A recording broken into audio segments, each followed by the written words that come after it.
Hey everybody, all of you out there on YouTube. Are you a quilter, a cross stitcher, embroiderer, a seamstress, a pottery maker?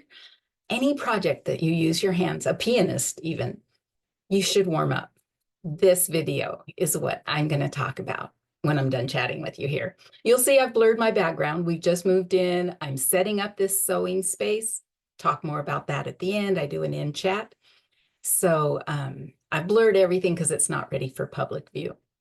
But just stay tuned and you will learn about warming up your hands, your neck, and being ready to go to start your project. Good morning, my stitchy friends. It's been a while, but I'm ready to get back into stitching. And as I sit and stitch, I just grabbed what I found because I recently unpacked my counted cross stitch box finally and found my project. So I sat down to do it, but I was so tired. I didn't warm up. I just started in stitching. By the end, my neck hurt, my fingers hurt, my elbows hurt. So this video is to help you warm up for stitching. It's what I've done for years for anything I do, because years ago I hurt my hands in my job working too much, and my fingers, everything hurt, and then car accident in the neck and all of that. So I've been to a lot of physical therapists through the years. I am not a doctor, I am not a physical therapist, but I'm going to show you what really helps me and little tips I picked up.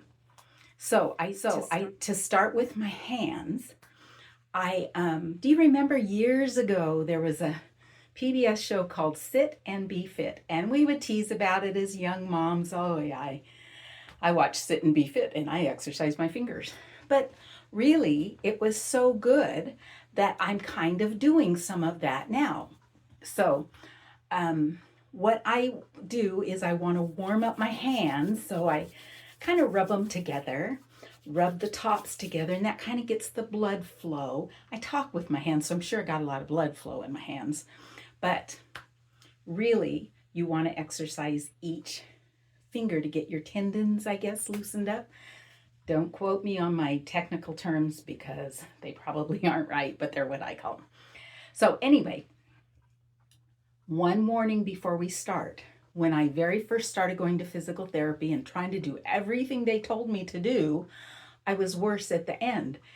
And so I talked to the therapist and he said, well, I didn't know that therapist was giving you those exercises and that one those, and you're doing them too much. What I learned is if you're stretching your fingers, don't try to pull it all the way back to your arm. You don't want to overstretch your tendons. You just want to warm them up. So Sit and Be Fit starts me off, and really just one finger on each hand about 5 times. And then add your second finger. Now, when I do this, I can feel it in the back of my hand. So it is kind of stretching the tendon. Don't think you have to pull it back. I mean, you can gently, but don't overstretch them. You're just warming them up. Then 3 fingers 5 times. And I'm not doing it all accurately because it will take too much time. 4 fingers and then 5, and open it up. And then like this, kind of like you're doing touching your toes, but with your hands, you're bending at the waist of your hands and back up, and in a fist. For the wrist, I was told to pretend you're turning in a light bulb and just gently turn the light bulb 5 times, gently. Don't overdo it. You're just trying to warm up, get the blood flowing, and that's all good. For my arms, I was told to kind of do this, gently loosening up your shoulders.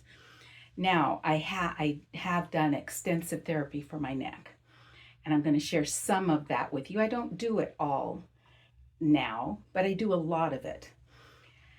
Now, if you turn your neck, I've had a few car accidents, so I don't have much of a curve, so I always feel it. But if you turn your neck and your range of motion is, say, here, I see what you can see, and then look this way, and I can go a little further this way, maybe because I warmed up a little bit before the video. But a trick I learned before you do your neck exercises to loosen the tendons, maybe down your back. I don't know all the technical terms. And I told my massage therapist I'm going to interview her so she can give us some tips. But it's like, let me step back a little bit. Like, you remember the old I Dream of Jeannie? Do this with your hands. Look straight ahead. You're not stretching your neck or your tendons in your neck. And just turn 5 times, keeping your head straight ahead.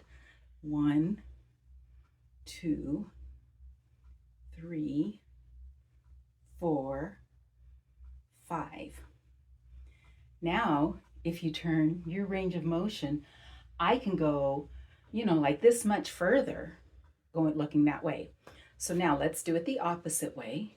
1, 2, 3, 4, 5. Now I'm going to look this way. And now I can look almost straight over. I still don't have perfect range of motion, but it helps. So at therapy, they had me just work on one side first and then the other side. And she said that does something to the body to know that whole side is working. So I'm just going to do 2 of each one. So go this way, slowly, count to 5. 1, 2, 3, 4, 5, and back. I'm not stretching. I'm not going beyond where it can go. I'm just going till I feel it. 1, 2, 3, 4, 5. Do that 5 times. Then do the other side. 1, 2, 3, 4, 5. Back to center. 1, 2, 3, 4, 5. And then they had me look up for 5 counts. And then do 5 looking up, and the same with looking down. 5 looking down. And then gently, not stretching your tendons, but do a little lean. Kind of, you want your chin to go up just a little bit. I'm doing it probably too much there. And look in a mirror to make sure your ear is even with your shoulder. 5 counts. Do that 5 times. And then do the other side. That's as far as I can go on this side. But at the end of 5 of the 5 counts, my neck does lower a little bit. So that helps. Once your neck is looser, your fingers are looser, your arms are looser, your wrists, now you can sit and stitch for a while. But I was told, and I don't always follow this rule, that when I sit and stitch, to not stitch longer than 20 minutes. Because just think, and make sure you're not like goosenecking. You put your neck way out and stitching. You want to keep your chin tucked and then look down and then stitch. Get a magnifier, get a light, so you're not straining all of these other functions. But that will keep you stitching longer. After 20 minutes, get up, get a little sip of water, and sit back down and stitch some more. I don't set a time or anything. Sometimes I'll look up and it's already been an hour. So those are some of the things that have helped me. Now I'm going to show you another item I got from physical therapy that you can order on Amazon if you want. And I'll be right back because I left it in the other room. We're busy moving in. I'm kind of moved into my sewing room, but I got to run and get the next thing I want to show you. I'll be right back. Okay, so what I got at the physical therapist, they call it a dinner roll. The doctor who invented it was dinner or something. And this part goes under your shoulder, and that part goes behind your neck, and you lay on it for like up to 10 minutes. I lay on it while I'm watching a YouTube video, or if I'm watching one that I can listen to. This is the other thing that I use sometimes. I really feel it in my left hand. It almost hurts, so I just squeeze it lightly. Don't do any of these until you hurt. Just do them lightly. And I'm not a doctor. This is not medical advice. I'm not a physical therapist. I'm just telling you what helps me. So there is another neck one that we have that I couldn't just walk out and find. My husband likes it much better. It's blue. I got it on Amazon from another chiropractor's recommendation, and it works really good. He likes it way better than this one because this one's got kind of a sharp point to work on that specific spot where my neck isn't curved. And everyone's specific spot might be different. I don't know. But it doesn't hurt. It just They had me do it for 2 minutes, then 3 minutes, then 5 minutes, and now I can do it as long as I feel comfortable on it. But it's just kind of loosens up a lot of that in my neck. If I wake up hurting in the morning, which I do often, I have Lyme disease, so those Lyme bacteria sometimes want to react, make my muscles overreact. But I just do my stretches, little bit of stretches, and it works. There's a YouTube that I like to do in the mornings. If I am feeling tight, I do that YouTube and it loosens me up. I try to do walking. I have a vibration plate that you stand and hold on to, and it vibrates. I'll link a couple of things at the bottom that are similar to what I use, or the blue one that my husband does like for his neck to lay on and just relax and stretch his neck. So that is it. I want you to have happy stitching and feel good stitching. So don't forget to warm up a little bit, just even a little bit, and don't do it too much. The stitching is enough. You're turning and turning. You don't need to overstretch what you're using. Okay, thank you for watching my video, and I will tell you more next time. Bye-bye.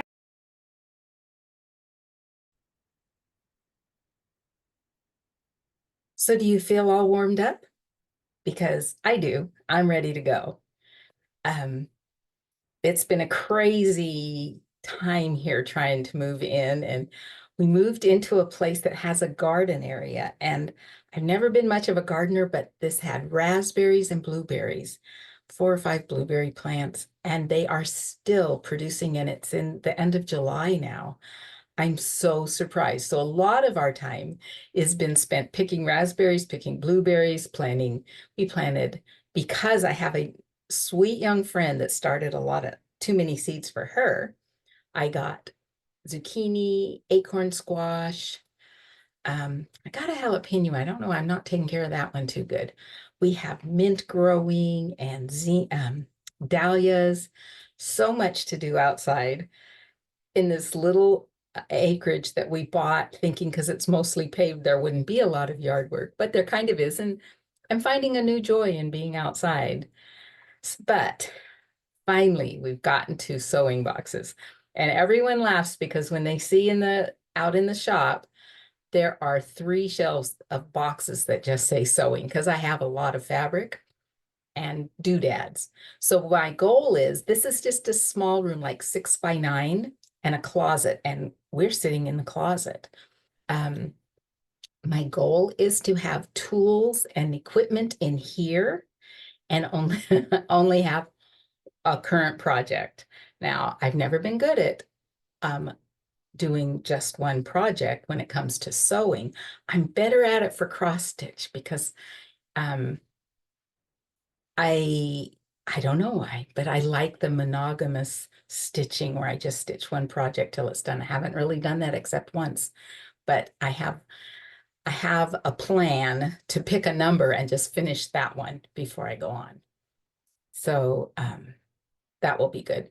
But just craziness around here of unpacking and moving. You've probably done it before. That's why I'm tacking this on at the end. So, you don't have to hear my crazy stories.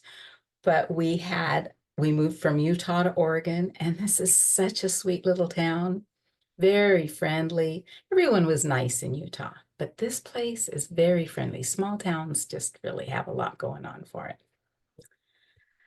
So that's what I've been up to. That's why I haven't been on too much, but we're going to get better now. Now that I have a functioning room, maybe not everything put away, but I have my tools all available. And hubby has said once the shop is empty of boxes, I can have a corner of the shop. So I'm not going to worry about having put all of this stuff in here. I have such a dear husband. He is so supportive of all of this hobby stuff that I do. So, okay, friends, I hope you've been able to get stretched and warmed up so that you can sew or stitch or whatever your craft is, pottery, you just need to warm up those muscles first. Okay, it's been nice chatting with you, and I'll see you next time. Bye-bye.